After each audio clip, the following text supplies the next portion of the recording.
Elmswood, a small, quiet town nestled deep in the English countryside, seemed untouched by time. Cobblestone streets wound through rows of quaint cottages shaded by ancient oak trees. Peace and stillness were the town's defining traits. But beneath this serene facade, a chilling truth lay buried, a truth that would unravel in a web of death and betrayal. Sarah Mitchell, a young and ambitious journalist for the Daily Insight, received an anonymous tip about unusual occurrences in Elmswood. Drawn by curiosity and a drive to uncover the truth, she headed to the town. The tip led her to an abandoned factory on the town's outskirts, a place rumored to hold dark secrets. The factory stood eerily silent, its rusted doors creaking in the wind. As Sarah stepped inside, the smell of decay and mildew filled her lungs, forcing her to cover her nose. She shone her flashlight over the crumbling walls and scattered debris until her beam landed on an old, battered suitcase lying in the middle of the floor. Compelled by an uneasy mix of fear and intrigue, she carefully opened the suitcase. What she found inside made her stomach churn. A partially decomposed body, surrounded by a fine white powder, later identified as arsenic. Shocked, Sarah immediately contacted the police. Within hours, the area was cordoned off, and a forensic team led by Dr. John Carter arrived at the scene. Initial analysis confirmed the presence of arsenic in the remains, and further searches uncovered 2 more bodies buried in shallow graves nearby. Each showed signs of arsenic poisoning, suggesting a pattern. "This isn't a one-off murder," Dr. Carter remarked grimly. "The methodology suggests repetition. This is the work of a serial killer." Forensic analysis revealed that the victims, all Elmswood residents, had been missing for years. All deaths were caused by arsenic poisoning, administered through food or drink. DNA analysis provided their identities, and investigators noticed a disturbing link. All the victims had visited the home of Martha Green, a middle-aged woman known for her baking skills and friendly demeanor.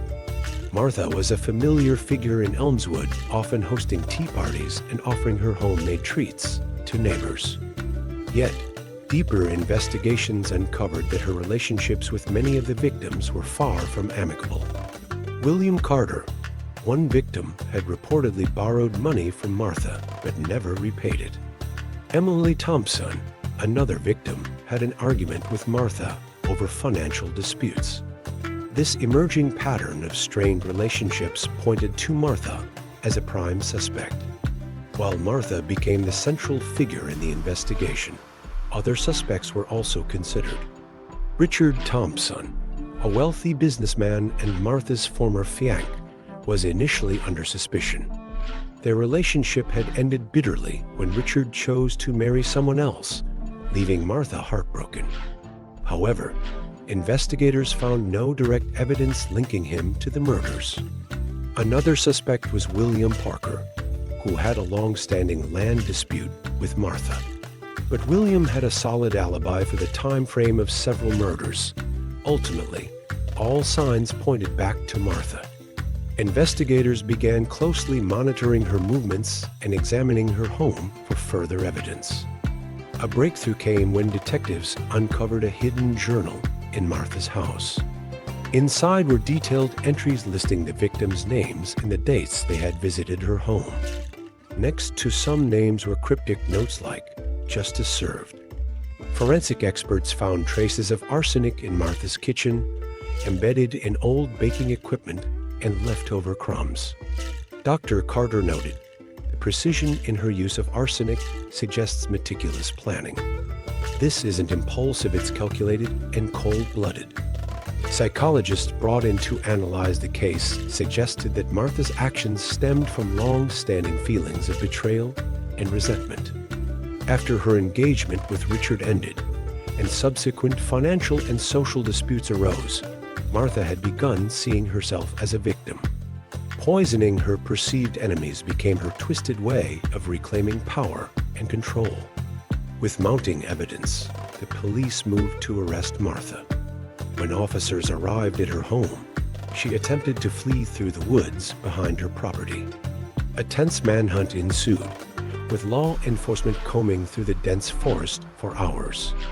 Eventually, Martha was apprehended near a hidden trail, carrying a small bag containing arsenic and personal belongings. During initial questioning, she denied any involvement.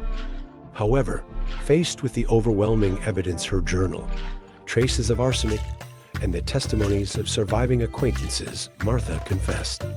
Her chilling admission revealed her motive. They deserved it. They betrayed me. This was my justice. Martha Green was convicted of 22 murders and sentenced to death. Her calculated, methodical approach to poisoning and her ability to deceive her neighbors for years left the community in shock. The case left an indelible mark on Elmswood, transforming its image from a tranquil haven to a town haunted by betrayal and vengeance. Beyond the horrors of the murders, the story served as a grim reminder of the destructive power of unresolved hatred. Elmswood would never be the same, its once peaceful streets now carrying the weight of a dark and unforgiving past.